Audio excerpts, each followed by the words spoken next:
ওয়ার্ল্ডে প্রথমবারের মতো 50 মেগাপিক্সেলের ডুয়াল সেলফি ক্যামেরার সাথে আসে Vivo V23 5G স্মার্টফোনটা। আর এই ফোনটাতে সুপার অ্যামোলেডের হায়ার রিফ্রেশ রেটের ডিসপ্লের পাশাপাশি আরও বেশ কিছু ফিচার থাকলেও আপনারা হয়তো ভিডিওটা দেখার পরে ফোনটাকে আর পারচেসই করবেন না। So hey guys, Shanto here. Vivo V23 5G স্মার্টফোনটাকে আনবক্স করলে আপনারা পেয়ে যাবেন ইউজার ম্যানুয়াল গাইডের পাশাপাশি 44 ওয়াটের চার্জিং ব্রিককে। এছাড়া ব্যাক কেসের পাশাপাশি USB Type-C ডাটা কেবল আর সিম ইজেক্টর টুল থাকছে ফোনটির পাশাপাশি বক্সের মধ্যে। সো এই ফোনটাতে এবার ডিসপ্লেগত ক্ষেত্রে কিছুটা আপগ্রেড এনেছে ভিভো। এখানে 6.44 ইঞ্চির সাইজের 90 হার্জের সুপার অ্যামোলেড প্যানেলকে ইউজ করা হয়েছে, যেটা কিনা HDR10+কে সাপোর্ট করে। তবে এই ফোনটার ডিসপ্লের পিক ব্রাইটনেসটা শুধুমাত্র 800 নিটসের। এছাড়া এই ফোনটার উপরে নর্মাল একটা প্রোটেকশন গ্লাসকে ইউজ করেছে ভিভো। তবে সবচেয়ে হতাশজনক ব্যাপার হলো গিয়ে এই যুগে যেখানে কিনা পাঁচ-হোল কাটআউট অথবা ফুল ভিউ এক্সপিরিয়েন্সের সাথে ডিসপ্লেগুলো আসছে, সেখানে ভিভো এত বড় এবং চওড়া আকৃতির একটা নচ দিয়েছে তাদের ডিসপ্লেতে। দেখতে অনেকটা আইফোন 13 সিরিজের মতো লাগলেও আপনারা কিন্তু ভিভোর এই স্মার্টফোনটাকে ইউজ করলে আইফোন 13 সিরিজের ফিলটা পাবেন না। এছাড়া আইফোন ইউজ করলে যে একটা দাম পাওয়া যায় সেটাও কিন্তু পাওয়া যাবে না ভিভোর এই ফোনটা থেকে। মানে হচ্ছে গিয়ে আমি ব্র্যান্ড ভ্যালুর কথা বলছি। এখনও যদি আপনি 5 বছর আগের আইফোন X অর্থাৎ আইফোন 10কে ইউজ করেন, যে একটা দাম পাবেন সবার কাছে, সেটা কিন্তু ভিভোর এই ফোনটা থেকে পাবেন না। সো ভিভো কী কারণে এত বড় আকৃতির একটা নচ দিয়েছে তাদের ডিসপ্লেতে, যেখানে কিনা এই সময় এসে সবাই পাঁচ-হোল কাটআউটের ডিসপ্লে ইউজ করছে তাদের স্মার্টফোনে, সেটা একটু পরে বলছি। তবে তার আগে ভিভোর এই ফোনটার সফটওয়্যার সম্পর্কে জানা যায়। Out of the box Android 12 এর সাথে আসে ভিভোর এই ফোনটা, যেখানে কিনা ফান্টাস OS 12 এর দেখা পাওয়া যাবে। অনেস্টলি বলতে গেলে ভিভো তাদের ইউআইকে আগে থেকে অনেক বেশি পলিশ করেছে। এর আগে তো ভিভোর ইউআইকে দেখলে অনেকটা iOS এর কপিকেট লাগতো, বাট এখন যথেষ্ট অপটিমাইজ আর অ্যান্ড্রয়েডের সকল ধরনের সুবিধা নিয়ে আসে ভিভোর এই ফান্টাস OS 12, যেখানে কিনা র্যাম ম্যানেজমেন্টটা খুব ভালো, তার সাথে বেশ কিছু ইউনিক টাইপের সফটওয়্যারগত ফিচার থাকছে।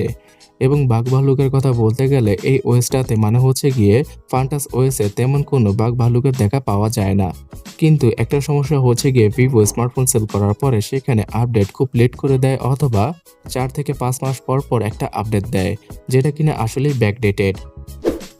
তো নচের কথা বলছিলাম, এত বড় নচটা কেন ইউজ করেছে ভিভো? আসলে 50 মেগাপিক্সেলের ডুয়াল সেলফি ক্যামেরাকে ইউজ করা হয়েছে ফোনটার ফ্রন্টে। আর এই প্রথমবারের মতোই এত হাই রেজলিউশনের ক্যামেরা সেন্সরকে সেলফি ক্যামেরা হিসাবে ইউজ করেছে ভিভো, যেখানে কিনা OIS এর সাপোর্টটা আপনারা পাবেন না। হ্যাঁ, আপনি ঠিকই শুনেছেন, এর আগের জেনারেশনের স্মার্টফোনটা অর্থাৎ Vivo V21 স্মার্টফোনটাতে সেলফি ক্যামেরা এবং ব্যাক ক্যামেরাতে অপটিক্যাল ইমেজ স্টেবিলাইজেশন ছিল, যার মাধ্যমে কিনা ভিডিও করার ক্ষেত্রে অনেকটা গিম্বল টাইপের শটগুলো পাওয়া যেত এবং ক্যামেরা দিয়ে ছবি তোলার সময় তেমন কোনো শেকিনেসের ভাবটা থাকতো না। বাট এখন ভিভো তাদের V23 স্মার্টফোন থেকে সেটাকে চিরতরে রিমুভ করে দিয়েছে। এর বদলে জাইরো সেন্সর দ্বারা এর মাধ্যমে স্টেবিলাইজেশনের সাপোর্টটা দেওয়া হয়েছে এই ফোনটাতে। তো এখানে অবশ্যই হতাশ করেছে ভিভো। তবে ফোনটার সেলফি ক্যামেরা কোয়ালিটি অন্য 10টা স্মার্টফোন থেকে, অর্থাৎ এই বাজেটে থাকা অন্য 10টা স্মার্টফোন থেকে মারাত্মক লেভেলের।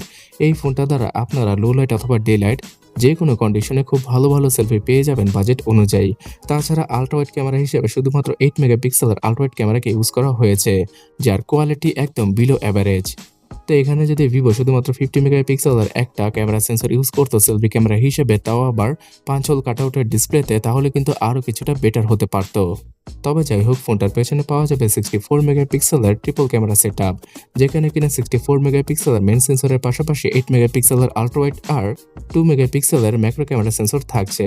এই ফোনটার আল্ট্রাওয়াইড ক্যামেরাটার ফিল্ড অফ ভিউ হচ্ছে গিয়ে 120 ডিগ্রির। তাছাড়া V23 5G স্মার্টফোনটার ফ্রন্ট এবং ব্যাক ক্যামেরা দ্বারাই 4K তে ভিডিও রেকর্ডিং করা পসিবল হবে, তবে সেখানে আপনারা কোনো স্টেবিলাইজেশনের সাপোর্ট পাবেন না। আর আমাকে হয়তো নতুন করে বলতে হবে না যে ভিভোর এই ফোনটার ক্যামেরা অ্যাপে কত ধরনের ফিচার পেয়ে যাবেন আপনারা। ডুয়াল ভিডিও রেকর্ডিং এর ফিচার, আই ট্র্যাকিং এর ফিচার সহ সুপার নাইট মোড, বিভিন্ন ধরনের ফিল্টার, আরও অনেক কিছুই পাওয়া যাবে ভিভোর V23 5G স্মার্টফোনটার ক্যামেরা অ্যাপে। তবে এখানে OIS এর সাপোর্টটা পাওয়া গেলে সবচেয়ে ভালো হতো। সো ক্যামেরার পরে এবার চিপসেট সম্পর্কে জানা যাক। MediaTek Dimensity 920 5G SoC-কে ইউজ করা হয়েছে ফোনটিতে। এছাড়া এই ফোনটার স্টোরেজ হিসেবে থাকছে 8GB র্যাম আর 128GB ইন্টারনাল মেমোরি, যেটা কিনা বাংলাদেশে এসেছে। ফোনটাতে থাকছে না কোনো SD কার্ডের স্লট, শুধুমাত্র 2টা সিমকে ইউজ করা যাবে Vivo V23 5G স্মার্টফোনটাতে।